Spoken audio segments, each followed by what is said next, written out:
The moment this professor tried to embarrass her student, she had no idea she was about to challenge a genius. And not just any genius. An IQ 170 certified prodigy who was about to turn her world upside down. By the end of this story, your jaw will be on the floor. But before we dive in, let me know in the comments where you're watching from. At one of the most prestigious universities in America, students shuffled into Dr. Linda Markham's advanced calculus class. Her lectures were known for two things: her undeniable mathematical brilliance and her increasingly obvious political agenda.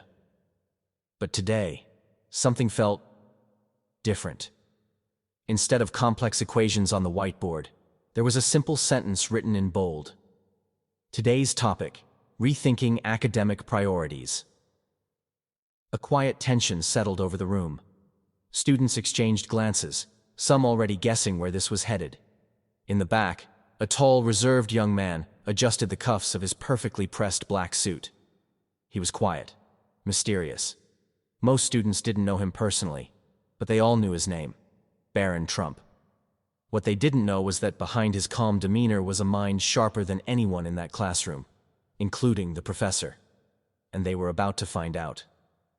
Dr. Markham stepped forward, her usual confident stride feeling almost aggressive. "Mathematics," she began, her voice carrying authority, "is important. But should it take precedence over more urgent real-world discussions?" A few students shifted uncomfortably. This was supposed to be an advanced calculus class, but instead of formulas, the slides on the screen were filled with statistics about gender representation in STEM. Some students nodded in agreement. Others glanced at the whiteboard, hoping this was just a brief detour before the real lesson began. Then, slowly, Barron Trump raised his hand. The energy in the room shifted. Dr. Markham's eyes locked onto him. A flicker of something, annoyance, amusement, crossed her face. She ignored his raised hand and continued, her voice taking on a sharper edge. "Some students in this room," she said pointedly, "need to recognize that their privileged position isn't always earned." A few students turned to look at Barron. The implication wasn't subtle, but Barron? He didn't react. His hand remained raised, patient, steady. Minutes passed. The tension in the room thickened. Students stole glances at each other, silently wondering if she would acknowledge him at all. Finally, she sighed, folding her arms. "Yes, Mr. Trump?" she asked, her tone dripping with forced politeness. "Something you'd like to add to our discussion on privilege?" A hush fell over the room. Barron lowered his hand. When he spoke, his voice was calm, measured. "Professor, I believe calculus is fundamental to understanding both theoretical and applied sciences. Many of us enrolled in this class to expand our mathematical knowledge.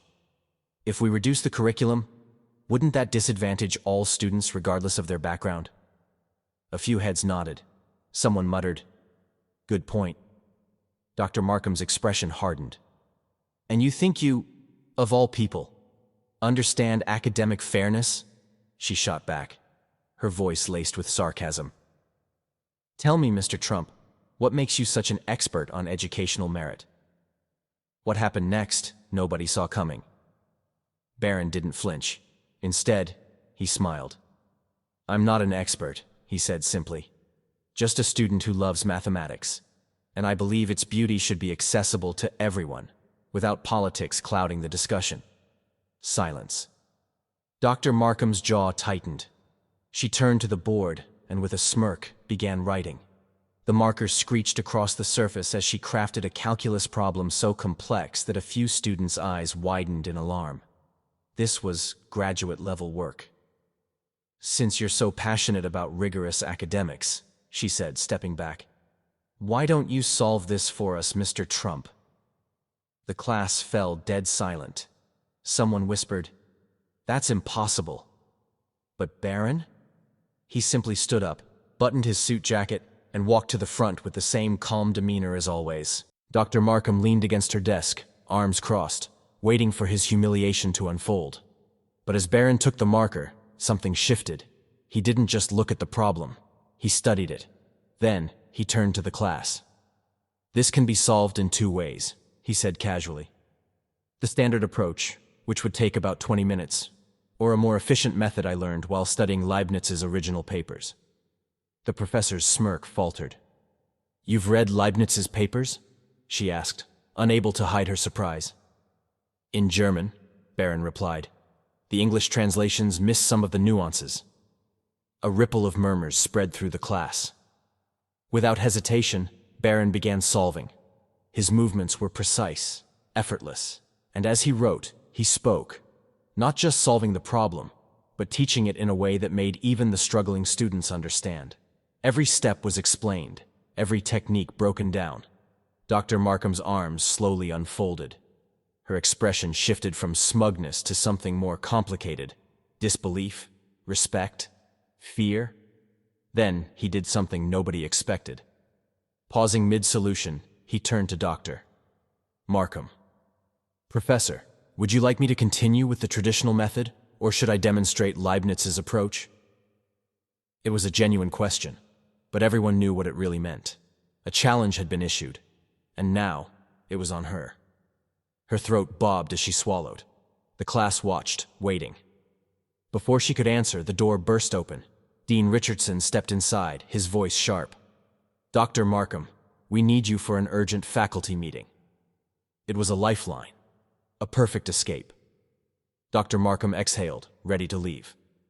"We'll have to continue this discussion another time." But Barron's voice cut through the air. "Professor," he said, "you challenged me in front of everyone. Walking away now would send the wrong message about academic integrity." The tension exploded. Students whispered. Phones were out, recording. Even the dean hesitated. Then Barron did the unexpected. He held out the marker. "Or," he said with a small smile, "perhaps you'd like to solve it first." The silence was deafening. Dr. Markham didn't take the marker. She couldn't. Because she didn't know the answer. Her own trap had turned against her. The room held its breath. And then Barron finished solving the equation in under 5 minutes. When he capped the marker, the room erupted. Students clapped, some cheered. Even the dean seemed impressed. But Barron wasn't done. He turned to Dr. Markham and, instead of gloating, extended a hand. "Mathematics doesn't care about politics," he said simply. "It only cares about truth. Maybe we can all learn something from that." A pause. Then Dr. Markham, for the first time, looked truly humbled, and what happened next changed everything. If you loved this story, don't forget to like and subscribe. Let me know in the comments what you think. Was Barron right? Should politics stay out of the classroom? Let's discuss.